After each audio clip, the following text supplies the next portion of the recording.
Hi guys, welcome to my vlog. So panibagong araw, panibagong videos na naman ating gagawin. So for today's video guys, papakita ko sa inyo kung paano kami maglinis ng aming painuman sa tubig guys, tsaka yung lagay ng patuka. Yan po yung aming gamit guys, basahan.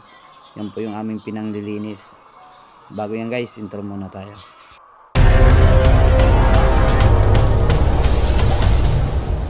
Vlog TV.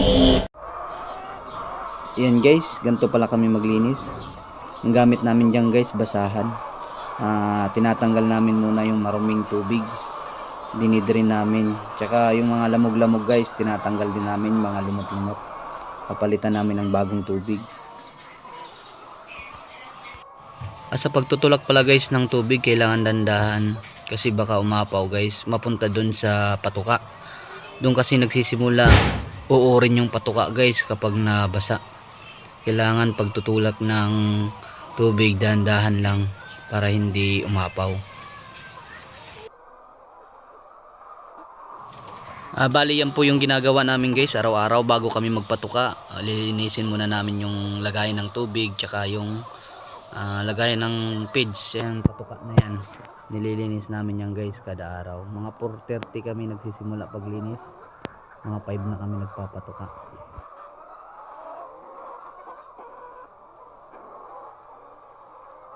Pasensya na guys, medyo madilim yung kuha ng ating video kasi gantong oras kasi kami naglilinis. Ayan guys, bali iniisa namin yung patubigan. Nililinis namin lahat ng patubigan guys. Sa isang hilera guys, 6 na patubigan yung nililinis namin. Hindi pa dyan kasama yung lagayan ng patuka. Nililinis din namin yung guys sa pagbalik. Tinatanggal namin yung mga alikabok.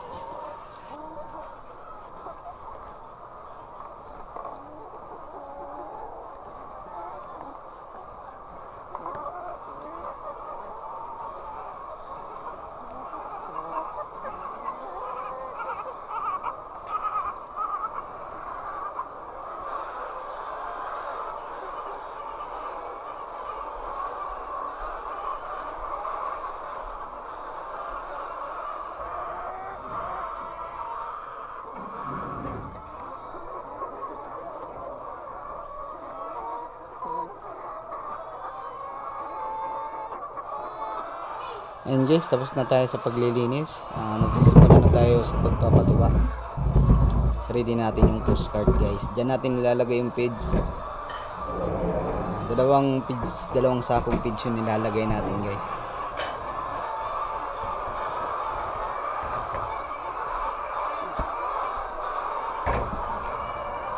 Ayan guys, alam din ng mga manok, papatukay na sila. Kung makikita nyo, magsitayuan na yan pag nalagay na yung sako sa postcard. May iingay na yan sila guys pag nakikita na magpapatuka ka na.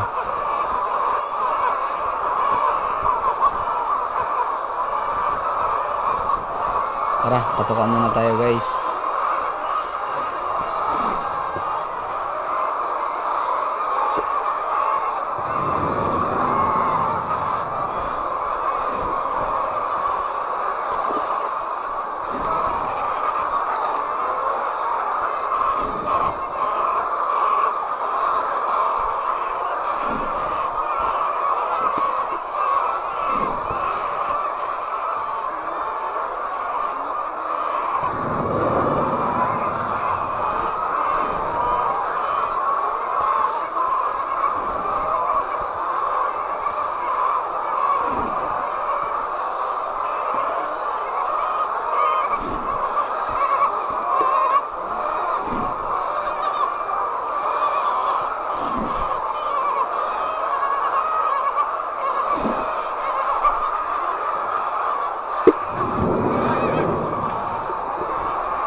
Ayan guys, ubos na natin yung isang sako. Bali kalahating sako na lang tatansyahin natin papuntang dulo. Kailangan aabot to hanggang dulo guys para lahat malagyan.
Ayan guys, bali tapos na tayo sa pagpapatuka.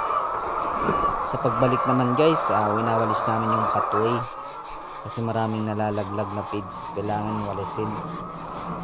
Marami din kasi ibon dito guys na pumupunta pag nakitang maraming laglag guys, nagsisipuntahan yung mga ibon, kaya kailangan walisin. Ayun guys, hanggang dito na lang yung video natin. Maraming salamat sa nakapanood ng video na to guys, at nag-subscribe na rin. God bless sa inyong lahat.